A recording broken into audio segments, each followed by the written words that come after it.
Joe and Suzanne. We are the VAT.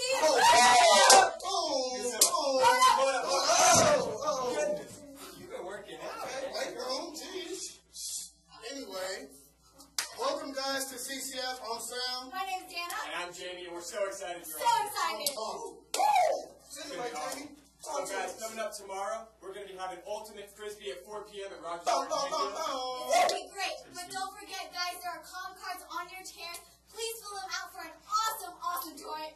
The coolest prize is going to be next, and it's going to be awesome. It's going to be the coolest prize ever. I can't wait. I'm going I don't know what it is, but it's I'm super cool. Anyways, but we also have church on Sundays. You don't want to miss that.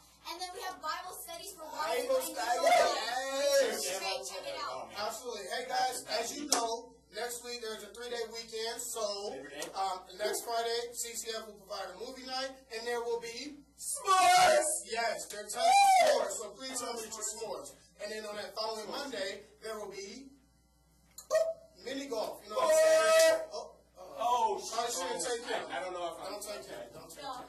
Anyway, yeah, so it's going to be a lot of fun. It's going to be awesome. Also, coming up at the beginning of September, we're going to be having Boyer Bash down at the park. On the river. It's going to be an awesome time. I can't wait. And then at the end of the month, let me tell you guys, it's going to be a big weekend. You know what I'm saying? It's going to be something big, real big. It's big. It's big. Bigger than that, for sure. Yes.